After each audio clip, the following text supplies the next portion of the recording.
Hay libros que se leen, hay libros que se estudian y hay libros que parecen abrir una puerta. La Biblia etíope pertenece a esa última clase, no solo porque contiene textos que muchas tradiciones cristianas no incluyen, sino porque su sola existencia plantea una pregunta que ha fascinado a creyentes, historiadores y buscadores espirituales durante siglos. ¿Y si la historia sagrada que conocemos no es la única versión del origen? Esa idea por sí sola ya es poderosa, pero cuando uno comienza a mirar de cerca, el misterio se vuelve todavía más profundo, porque la Biblia etíope no es una invención moderna, ni una teoría de Internet, ni un rumor sin raíces. Es una tradición antigua, conservada por siglos, que ha sobrevivido a cambios de imperios, lenguas, canonizaciones y disputas religiosas. Y en esa conservación hay algo que atrae de inmediato, la sensación de que allí quedó guardada una memoria distinta, tal vez no una memoria secreta en el sentido sensacionalista, tal vez alguna más sutil, más difícil de explicar, una forma diferente de contar el principio. Y cuando hablamos del principio, hablamos de todo, un canon distinto para entender por qué la Biblia etíope despierta tanto interés. Hay que empezar por lo más básico. Su canon es distinto. No estamos hablando de una simple traducción o de una edición con notas al pie. Estamos hablando de una colección más amplia de libros preservados dentro de la Iglesia Ortodoxa etíope, que incluye textos que otras tradiciones no consideran parte de la Biblia. Entre esos libros aparecen nombres que cambian por completo la conversación. Enoc, Jubileos, Salmo 151 y otros escritos antiguos que en la imaginación popular suelen agruparse bajo la etiqueta de apócrifos o perdidos, aunque esa palabra en realidad no alcanza a describir del todo su importancia histórica. Porque un texto no deja de ser influyente solo porque otro canon lo excluya. A veces, justamente lo contrario, un texto excluido puede seguir marcando profundamente la forma en que una comunidad entiende a Dios, al ser humano y al origen del mundo.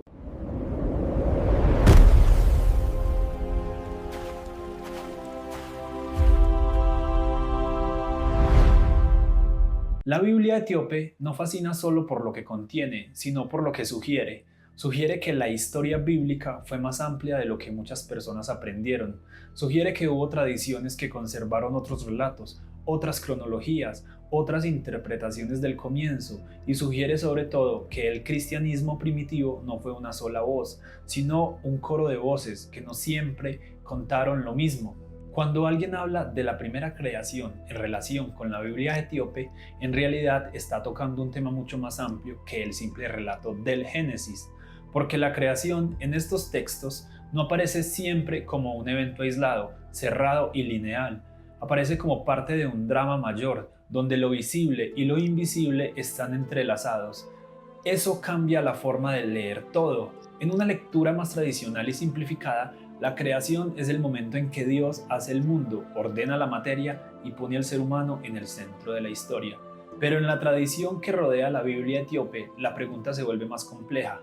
¿Qué ocurrió antes de que el mundo fuera como lo conocemos? ¿Qué relación existe entre el cielo y la tierra? ¿Cuál era el papel de los seres espirituales? ¿Qué significa realmente que el hombre haya sido creado? Estas preguntas no son menores, son preguntas fundacionales. Y cuando una tradición conserva libros que vuelven a abrirlas, el resultado es inevitable. El relato original deja de verse como una fórmula simple y empieza a parecer una puerta hacia una visión del cosmos mucho más amplia. Por eso, tantos videos, ensayos y búsquedas alrededor de este tema hablan de secretos, pero el secreto en el fondo no es necesariamente una conspiración. El secreto puede ser simplemente que la realidad religiosa antigua era más grande de lo que solemos imaginar. Si hay un libro que concentra buena parte del magnetismo de la Biblia etíope, ese es Enoc. Su sola presencia basta para generar curiosidad, porque Enoc ocupa un lugar especial en la tradición bíblica y extracanónica. En muchos contextos es visto como un texto que amplía el horizonte del Génesis, mostrando una visión del mundo espiritual, de los ángeles, de la corrupción y del destino humano que va mucho más allá del relato breve que muchos conocen. Lo interesante no es solo que existe, sino cómo se lee Para algunos, Enoc es una ventana al pensamiento religioso del mundo antiguo. Para otros, es una pista de que hubo verdades que han sobrevivido en todos los cánones. Y para otros más, es un libro que conecta el cielo con la historia humana de una forma tan intensa que parece escrito al borde de una revelación. Esa intensidad explica por qué cada vez que alguien menciona la Biblia etíope, Enoc aparece casi de inmediato, porque su presencia transforma el tono del debate. Ya no hablamos solo de un libro religioso más amplio, hablamos de una cosmología, de una interpretación del origen, de una manera de entender por qué el mundo está como está. Y en ese punto, la pregunta deja de ser académica y se vuelve existencial. Junto con Enoc, otro nombre aparece con frecuencia: Jubileos. Este texto suele presentarse como una lectura ordenada de la historia bíblica, con una mirada muy estructurada del tiempo, de los cielos y de la creación. No se trata simplemente de contar lo mismo de otra manera, se trata de darle al tiempo un significado sagrado, como si los días, los años y las generaciones no fueran solo medidas humanas, sino parte de un plan más grande.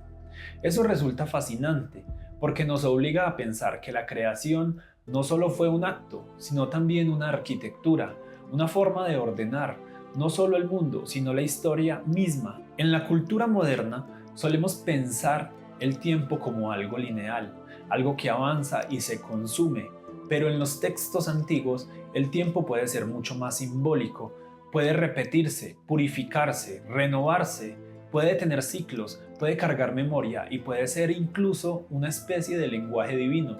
Por eso Jubileos es tan importante dentro de esta conversación, porque refuerza la idea de que la Biblia etíope no es simplemente una biblioteca más grande, sino una visión del mundo donde la creación, la ley, la memoria y el calendario están unidos por una lógica espiritual.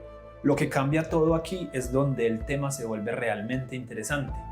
Si uno lee la Biblia etíope desde esa perspectiva, entonces la creación ya no es solo el inicio de todo, se convierte en el inicio de una tensión entre obediencia y caída, entre orden y corrupción, entre el mundo visible y el mundo invisible, entre la humanidad tal cual fue pensada y la humanidad tal cual como terminó siendo.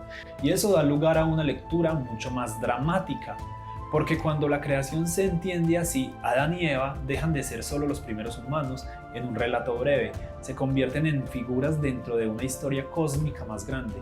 La caída deja de verse como una anécdota moral y pasa a ser una fractura en el orden del universo, y la redención, por consecuencia, no es solo un consuelo espiritual, sino una respuesta al quiebre original. Esa manera de leer la historia es justamente lo que hace tan seductor al tema. No porque sea simple, sino porque es inmenso. La Biblia etíope no reduce el misterio, lo amplía, no lo cierra, lo abre. Y cuando un texto hace eso, deja de ser una curiosidad para convertirse en una provocación. Ahora bien, hay algo que conviene decir con claridad. No todo lo que se dice sobre la Biblia etíope en Internet tiene el mismo valor. Hay contenido serio, histórico y comparativo, pero también hay mucha lengua exagerada, lleno de frases como prohibido, verdad oculta, la iglesia lo escondió o revelación definitiva. Este tipo de fórmulas vende, claro, pero no siempre explica. La realidad es más interesante que la exageración. La Biblia etíope es importante porque pertenece a una tradición viva, con una historia real y una continuidad religiosa concreta. Y también porque conserva libros que ayudan a estudiar cómo pensaban ciertos grupos antiguos sobre Dios, la creación, los ángeles, la ley y la historia. Eso no significa que cada afirmación popular sobre sus textos sea automáticamente correcta. Significa más bien que su valor no depende de la conspiración, sino de su antigüedad, su continuidad y su singularidad. Y eso la hace todavía más poderosa. Porque si algo no necesita ser adornado para impresionar, entonces realmente importa. La fascinación del ¿qué pasó primero? La expresión primera creación aparece una y otra vez porque toca una curiosidad humana universal. Queremos saber qué vino antes, queremos saber de dónde salió el orden, queremos saber si el origen fue limpio, roto, lineal, múltiple o simbólico. La Biblia etíope seduce precisamente porque no elimina esa pregunta.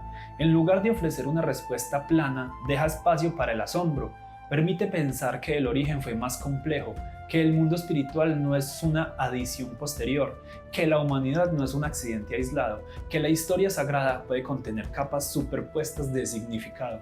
Y eso, narrativamente, es oro, porque los seres humanos no solo buscamos respuestas, también buscamos profundidad. Queremos sentir que detrás de lo visible hay algo más, que el relato no termina donde nos dijeron que tal vez el principio fue más extraño de lo que parecía. La Biblia etíope, con su canon amplio y sus ecos antiguos, alimenta exactamente esa sensación. Hay motivos muy concretos por los que este tema sigue vivo hoy. Uno es la curiosidad por los textos antiguos, otro es el interés por tradiciones religiosas distintas a las más conocidas en Occidente, y otro muy importante es la búsqueda de relatos que vuelvan a conectar espiritualidad con algo más grande que la versión simplificada que muchas veces recibimos. En un mundo saturado de información rápida, la Biblia etíope ofrece lo contrario: lentitud, densidad, capas, memoria. No se trata solo de leer un libro, se trata de entender una tradición que entiende la historia como herencia sagrada, y eso resulta poderoso, porque nos recuerda que las grandes preguntas humanas no desaparecen con el tiempo, solo cambian de forma. Seguimos preguntándonos lo mismo que preguntaban los antiguos: ¿quiénes somos? ¿De dónde venimos? ¿Qué pasó al principio? ¿Qué se perdió? ¿Qué quedó fuera? ¿Qué sigue vivo? Quizá el mayor misterio de la Biblia etíope no sea que tenga más libros, quizá el misterio real sea que todavía nos obliga a pensar el origen de otra manera. Nos obliga a aceptar que la historia religiosa del mundo no fue uniforme, que hubo tradiciones paralelas, que algunas conservaron textos que otras no, que la fe antigua no cambia en una sola fórmula, y que al final la pregunta por la creación nunca dejó de ser también una pregunta por la interpretación, porque todo relato del comienzo es al mismo tiempo un mapa de quien lo cuenta. Y esa es la razón por la que la Biblia etíope sigue provocando tanta fascinación, no porque prometa magia, no porque resuelva todo, no porque ofrezca una respuesta final, sino porque deja abierta la posibilidad de que el origen del mundo sea todavía más vasto de lo que solemos admitir. Tal vez la Biblia etíope no esté hecha para darnos una sola respuesta, tal vez su fuerza está en otra parte, en recordarnos que la historia sagrada fue más amplia, más antigua y más compleja de lo que muchas versiones resumidas dejan ver. Tal vez su verdadero valor no sea esconder secretos, sino conservar preguntas. Y hay preguntas que no envejecen, preguntas que siguen ardiendo aunque pasen siglos, preguntas que regresan cada vez que alguien vuelve a mirar el Génesis, a Enoc, a Jubileos o al origen mismo de la creación. Porque al final, cuando buscamos el principio, no siempre estamos buscando solo un inicio, a veces estamos buscando sentido. Y quizá por eso la Biblia etíope siga viva en la imaginación de tanta gente, porque no nos entrega un final cerrado, sino una puerta abierta hacia el misterio de lo primero. ¿Y tú crees que la Biblia etíope conserva solo antiguas palabras o también una forma distinta de mirar el origen, el misterio y el lugar del ser humano en la creación? Si quieres seguir explorando estos secretos, cuéntame en los comentarios qué parte de este relato te dejó pensando más, y sígueme para no perderte ningún contenido de Abismo de Historia.